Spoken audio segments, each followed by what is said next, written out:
Welcome everyone, Maxim here, and in this video I will show you what has been added and what has been changed in the newest update, Vallis Undermind.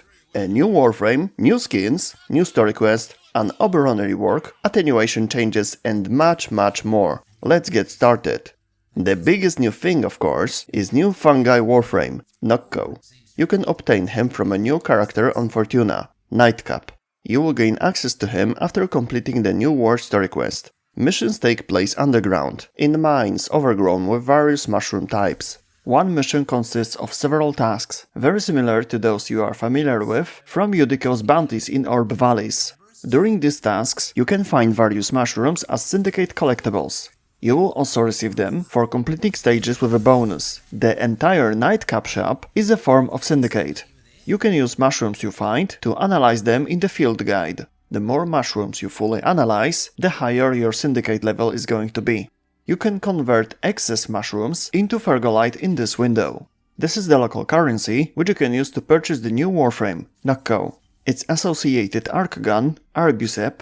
You will also find various visual and decorative items, arcanes, kuva, as well as mushrooms for the guide, if you are unlucky on missions, and Archgun arcane adapters. More about them in a moment.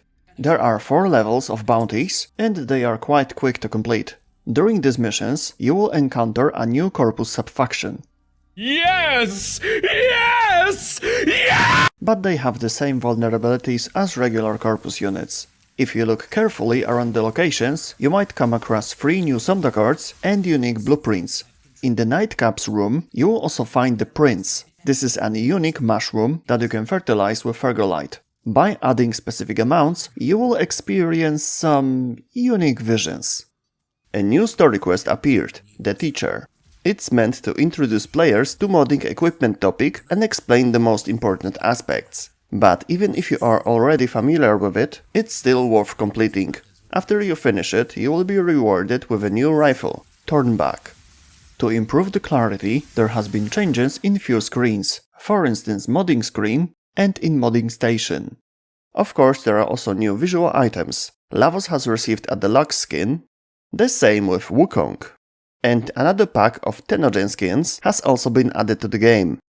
Oberon's rework. This character was good, and now it is great. The passive grants up to 3 damage negations for picking up health orbs, both to Oberon and allies.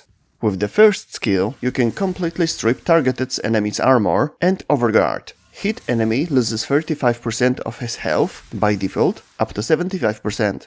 In addition, other enemies within specific range of the target take 50% of the damage applied to the primary target.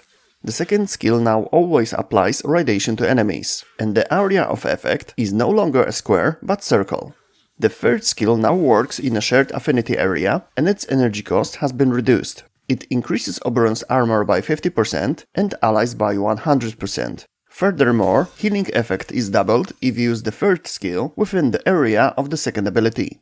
The last skill deals more damage, but only affects enemies that Oberon can see. You no longer need the second skill to strip enemies' armor. The fourth skill does it automatically. Oberon gains an armor bonus for each target hit, and the skill's damage is increased if the target is affected by radiation. I have a feeling Oberon's popularity will significantly increase, especially since if you log between October 15th and 21st, you will receive ready-to-use Oberon with a Warframe slot and reactor, and those who already own Oberon will receive a pre-built forma. Changes to damage attenuation. It's been a tough 2 years with this system, but from now on, this algorithm won't be activated by flat number values. Like when you hit 10,000 damage in 1 second, and boom, the algorithm kicks in. Now it will be activated by percentage values on a given enemy, making the entire algorithm more flexible. This has resulted in a single and constant version of attenuation, replacing over 30 different existing variants. These activation thresholds will also be higher than before. And when attenuation does activate, it will work for a specific player, rather than one player on a team activated the algorithm, so everyone dealt less damage. However, since all of this is a convenience for players, the compensation is increased health for all bosses, so they don't die within first 5 seconds of the fight. The algorithm will be adjusted over time, but it is already a huge step in the right direction. Each Archgun received 2 arcane slots. To unlock them, you need to use adapters, which are obtainable from Nightcap bounties. In the upper slot you can install primary weapons arcanes, while in the lower slot, arcanes for secondary weapons. Speaking of arcanes, all arcanes related to Holvenia are now available in Lloyd's Arcane Dissolution system, in packs for Phosphor. Changes to nullifiers. They will no longer automatically disable Warframe area abilities. Instead, they reduce their time or effect. The bubble itself will also block Oberon's and Oraxia's area abilities, but only inside the bubble. Outside, those abilities will continue to work normally.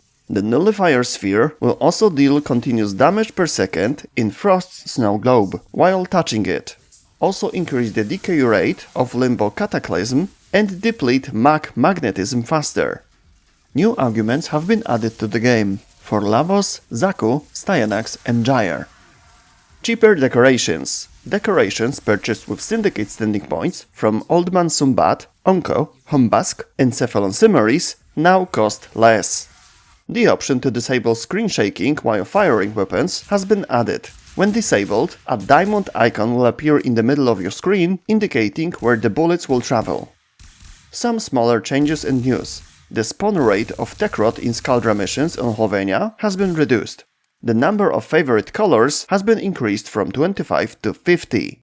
The option to equip armor pieces to both sides of the body at the same time has been added.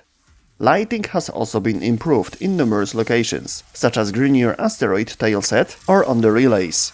And in the dojo you will find over 200 new decorations. This update is especially rich in new decorations. Many vendors in many hubs now have various types of plant decorations.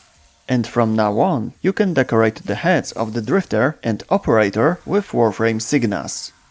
As DE is currently collecting donations to fight cancer, as every year, you will receive various rewards as financial milestones are met. Don't miss out on exclusive alerts with cool prizes, but you can also get something just for logging in. The final round of alerts will take place in the second half of November, and to get all login rewards, just log in once around that time. There are also new occasional promo codes. Enter them in the market to receive rewards. And about new things that will happen soon, the current Nightwave season will end on October 27th and the new one will begin in the same day. If you'd like to catch up or farm some more Nora's Creed, there is not much time left. And don't forget to spend your credits. Unfortunately, there are also some sad news. It is no longer possible to farm Aya in the plains of Eidolon by repeating the same fastest bounty without leaving the plains. From now on each newly started bounty, you will always face randomized stages, each time you take it from Konzu's tent.